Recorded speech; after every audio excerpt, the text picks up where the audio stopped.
सबसे पहले बात करते हैं कनाडा में हुए आम चुनाव की। कनाडा में हुए आम चुनाव में वर्तमान प्रधानमंत्री मार्क कार्नी की लिबरल पार्टी का एक बार फिर सरकार बनाने का दावा मजबूत हो गया है। वो सरकार बनाने के करीब पहुंच गई है। लिबरल पार्टी के एक बार फिर सत्ता के करीब पहुंचने का एक प्रमुख कारण अमेरिकी राष्ट्रपति ट्रंप द्वारा कनाडा पर टैरिफ हथियार चलाना रहा है। वहीं इन चुनावों में भारत विरोधी एजेंडे पर काम करने वाली एनडीपी को बड़ा झटका लगा है। माना जा रहा है कि जगमीत सिंह की इस पार्टी को भारत के खिलाफ अभियान चलाने का बुरा खामियाजा भुगतना पड़ा है। ये रिपोर्ट देखिए। महज 3 महीने पहले चुनाव में काफी पीछे चल रही लिबरल पार्टी ने संसदीय चुनाव में जीत दर्ज कर इतिहास रच दिया। हालांकि 2025 की ऐतिहासिक जीत का मुख्य किरदार इस बार कार्नी रहे, जिन्होंने 3 महीने पहले ही अमेरिकी विरोध के बीच सत्ता संभाली थी। लगातार चौथी बार सत्ता की दहलीज पर दस्तक दे रही लिबरल पार्टी का प्रदर्शन पिछली बार की तुलना में काफी बेहतर माना जा रहा है, जिसने अब तक 168 सीटों पर जीत हासिल कर ली है। कनाडा में सरकार बनाने के लिए 172 सांसदों की जरूरत होती है, इसलिए कार्नी को सरकार बनाने के लिए छोटे दलों के समर्थन की जरूरत होगी। वहीं दूसरी तरफ प्रमुख विपक्षी दल कंजर्वेटिव पार्टी को 144 सीटों से ही संतोष करना पड़ा। लिबरल पार्टी को 2015 में पूर्ण बहुमत हासिल हुआ था। हालांकि 2019 और 2021 में उसे बहुमत नहीं मिला, लेकिन पार्टी ने गठबंधन करके सरकार चलाई। बहरहाल पिछली सरकार में अहम भूमिका निभाने वाले दल एनडीपी को आम चुनाव में करारा झटका लगा है। खालिस्तानी समर्थक दल एनडीपी को आम चुनाव में न सिर्फ हार का सामना करना पड़ा है, बल्कि पार्टी प्रमुख जगमीत सिंह को चुनाव में करारी शिकस्त का सामना भी करना पड़ा। नतीजों के मुताबिक एनडीपी को चुनाव में सिर्फ 7 सीटों पर जीत मिली। 2021 के चुनाव में जगमीत की पार्टी को 25 सीट मिली थी, जिसने ट्रूडो की सरकार बनाने में अपना समर्थन दिया था। माना जा रहा है अगर भारत और कनाडा के रिश्तों में तल्खी आई तो इसकी वजह खालिस्तानी समर्थक जगमीत सिंह भी थे, क्योंकि कई मौकों पर एनडीपी के समर्थन से ही कनाडा से ही खालिस्तानियों के समर्थन में भारत विरोधी एजेंडे चलाए गए। दरअसल कनाडा की राजनीति में बीते कुछ महीने से लिबरल पार्टी को अंतर्राष्ट्रीय स्तर पर जस्टिन ट्रूडो की नीति की वजह से दबाव झेलना पड़ रहा था। लोकप्रियता में आई गिरावट के बाद मार्क कार्नी ने देश की कमान संभाली। कनाडा में ये बदलाव उस वक्त हो रहा है जब अमेरिका में ट्रंप की सत्ता में वापसी हुई थी। ट्रंप की टैरिफ नीतियों ने दोनों देशों के रिश्तों को सबसे खराब दौर में पहुंचा दिया है। लिबरल पार्टी की सत्ता में वापसी की एक वजह ट्रंप के साथ व्यापारी युद्ध रहा, क्योंकि राजनीतिक रूप से गैर अनुभवी नेता माने जा रहे कार्नी कनाडा के मतदाताओं को ये भरोसा दिलाने में कामयाब रहे कि आर्थिक संकटों से निपटने के उनके अनुभव ने ट्रंप की नीतियों से निपटने को तैयार कर दिया है। बहरहाल पूरे चुनाव में जहां ट्रंप का मुद्दा हावी रहा, तो कार्नी इस दौरान भारत के साथ रिश्तों को सुधारने की वकालत करते दिखे।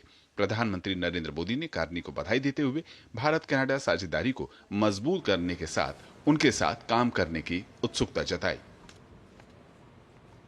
और इस खबर पर ज्यादा बात करने के लिए हमारे साथ जुड़ रहे हैं Sanjay Bhardwaj, school of international studies JNU से। संजय जी, बहुत बहुत स्वागत है आपका हमारे इस कार्यक्रम में। पहला सवाल आपके सामने हम रखना चाहेंगे कि कनाडा में जो आम चुनाव हुए उसके जो परिणाम आए हैं उसका विश्लेषण किस तरह से करेंगे आप?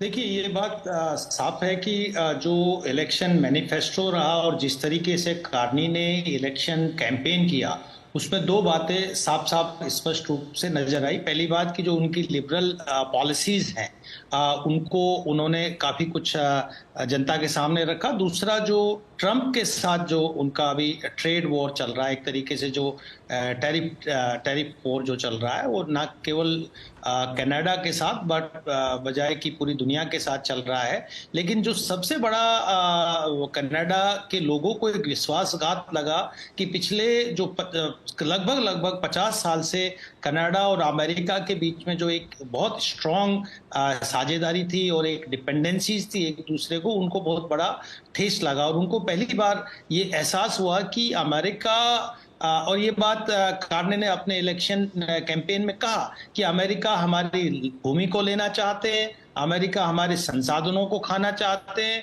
और अमेरिका हमको एक तरीके से अपना प्यूटल स्टेट बना के एक तरीके से एक पूरा हमारी सॉवरेनिटी पे हावी होना चाहते हैं। एक बहुत बड़ा मुद्दा था जो दूसरा उनका और समर्थन भी रहा, और दूसरा जो मुद्दा था वो रहा भारत से संबंधित, खासकर जो प्रो खालिस्तान ग्रुप है वहां पर, जिसका आपने सही जिक्र ठीक किया। है संजय जी, ये एनडीपी को लेकर के, जगमीत सिंह को लेकर के अभी हम बात करेंगे, लेकिन पहले हम जो ट्रंप की नीतियां रही थी और अब जब वहां पर मार्क कार्नी का प्रधानमंत्री बनना वहां पर तय हो गया है, उनको जितनी सीटें आई हैं, कुछ और सीटों की उनको ज़रूरत है, उसके बाद वो नेता चुने जाएंगे और प्रधानमंत्री बन जाएंगे, तो आने वाले समय में अब आपको क्या लग रहा है कि अमेरिका, खासकर प्रेसिडेंट ट्रंप की जो टैरिफ नीतियां हैं वो और कड़ी हो जाएंगी कनाडा के खिलाफ?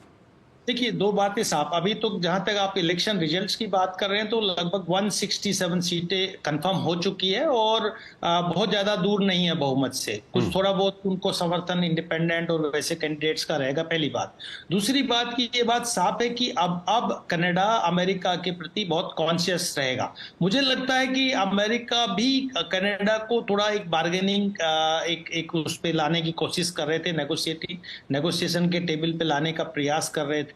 तो निश्चित रूप से जो दोनों के बीच में अब, क्योंकि ये बात भी समझ चुके हैं अमेरिका और ट्रंप भी कि ऐसे कनाडा को आप एक तरीके से प्यूटल स्टेट बना के नहीं रख सकते जो पिछले कई दशकों से रखे हुए थे। तो निश्चित रूप से ट्रंप भी इस अब बार्गेन करेंगे, और जो टैरिफ का जो इश्यूज है, जो खासकर जो, और आप ये बात मान के चलिए कि कनाडा अमेरिका का एक बहुत नजदीकी देश रहा है, चाहे वो नाटो का विषय हो, चाहे वो वेस्ट को रिप्रेजेंट करने की बात हो, या किसी भी तरीके से, चाहे आवाजाही की बात हो, हर तरीके से।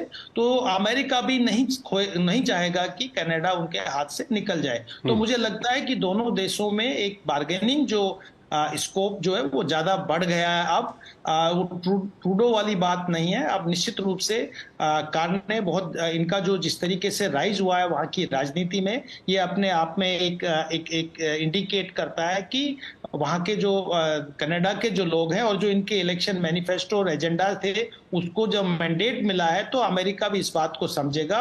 और मुझे लगता है कि जो एक सख्त रवैया है वो सख्त की बजाय लिबरल अमेरिका का रवैया कनाडा की तरफ रहेगा। कुछ उनको भी रियायत देने का मुझे लगता है कि अमेरिका इस पे विचार करेगा। ठीक है संजय जी, अब बात करते हैं एनडीपी की, जो जगमीत सिंह की पार्टी है। और ये पूर्व में हमने देखा है कि जस्टिन ट्रूडो को जगमीत सिंह का समर्थन था, उसके बाद हमने देखा कि कनाडा में खूब भारत विरोधी अभियान वहाँ पर चलाया गया, खालिस्तानी वहाँ पर काफ़ी सक्रिय रहे। अब ये जगमीत सिंह की पार्टी को जिस तरह से झटका लगा है इन चुनावों में, क्या कहेंगे आप? जो भारत विरोधी एजेंडा वहाँ पर नापसंद किया जा रहा है, जो भारतीय वहाँ पर रहते हैं, प्रवासी भारतीय, या जो लोग वहाँ पर वोट करते हैं लेकिन वो भारत मूल से जुड़े हुए हैं, क्या कुछ कहेंगे? देखिए, इसके दो मायने हैं और दो तरीके से इस बात को समझा जा सकता है। पहली बात ये कि सभी भारतीय निश्चित रूप से न्यू डेमोक्रेटिक पार्टी जो जगमीत सिंह की पार्टी है उसको समर्थन नहीं करते हैं। वो लिबरल और भारत के साथ कंस्ट्रक्टिव रिलेशंस की बात करते हैं। ये बात रखिए कि भारत के लगभग 4,27,000 स्टूडेंट्स वहां पढ़ते हैं, और एक बहुत बड़ा जो इनकम है, लगभग $8 बिलियन तो डॉक्यूमेंटेड है। और अगर वैसे देखा जाए तो लगभग $20 बिलियन की आमदनी कनाडा को भारत से होती है। तो ये एक मुद्दा है जो कनाडा और भारत के लोग दोनों ही अच्छे संबंध रखने का प्रयास करते हैं। और जो बड़ा एक तबका है भारतीय जो वहां पे डायस्पोरा कम्युनिटी है, जो वहां मूल निवासी हैं, वो इस तरीके के जो खालिस्तानी ग्रुप से उनको समर्थन नहीं देते हैं। दूसरी बात, जहां तक जगमीत सिंह की बात है और एनडीपी की बात है, वो निश्चित रूप से खुले तौर पे भारत विरोधी गतिविधियों में इन्वॉल्व थे। और जिस तरीके से ट्रूडो के जो स्टेटमेंट्स आए थे, खासकर जब हमारे यहाँ पे किसान आंदोलन चल रहा था, उसमें 2020 में उन्होंने स्टेटमेंट दिया, भारत के आंतरिक मामलों में दखल देने का प्रयास किया। साथ ही जो निर्जर का मुद्दा था उसको बहुत बड़ा एक पॉलिटिसाइज करने का, और एक तरीके से जो हमारी जो सामंजस्य है, धार्मिक सामंजस्य है भारत में, उसको बिगाड़ने का ट्रूडो प्रयास कर रहा था। और क्योंकि उनके ऊपर जो न्यू एनडीपी के जो जगमीत सिंह का उन पे दबाव था, तो ये दोनों बातें थी जो भारत के कनाडा के साथ एक तरीके से रिश्तों को एक खराब दिशा में ले जा रहे थे। और बहुत सारे जो मुद्दे थे, जो प्रमुख मुद्दे थे, व्यापार से संबंधित मुद्दे थे, जिसमें हम कहेंगे कि जो कॉम्प्रिहेंसिव इकोनॉमिक पार्टनरशिप का एग्रीमेंट की बात थी, जो डिस्कशन चल रहा था, एक जो सीओ राउंड टेबल डिस्कशंस में चल रहा था, वो खटाई में पड़ गया था। साथ ही जब हम बात कर रहे थे कि फ्री ट्रेड एग्रीमेंट रखेंगे, वो खटाई में पड़ गया था। और जो हमारा ट्रेड था वो भी बहुत कुछ हद तक बढ़त नहीं कर पाया था। लगभग $8 बिलियन का जो भारत के साथ ट्रेड है वो भी बहुत ज्यादा बढ़त नहीं कर पाया था। ये सब हो रहा था जगमीत सिंह और इसकी जो पार्टी जो समर्थन कर रही थी ट्रूडो उनके दबाव में काम कर रहे थे। लेकिन निश्चित रूप से जिस तरीके से वार्मली कार्ने ने भारत के साथ एक सकारात्मक दृष्टिकोण दिखाया और भारत को एक तरीके से एक क्लोज पार्टनर, एक नेचुरल पार्टनर के रूप में कनाडा को दिखाने का प्रयास किया है, तो ये जो जितने भी यानी कि कहीं ना कहीं हम कह सकते हैं कि भारत और कनाडा के रिश्तों में कुछ जो तनाव आया था जस्टिन ट्रूडो के समय में, वो अब आगे देखने को नहीं मिलेगा मार्क कार्नी के नेतृत्व में। बिल्कुल भी नहीं मिलेगा। और जो कुछ जो दूरियां हो गई थी ट्रेड के मामले में या एफटीए के मामले में या कॉम्प्रिहेंसिव इकोनॉमिक पार्टनरशिप के, मुझे लगता है उसमें बढ़ोतरी आएगी।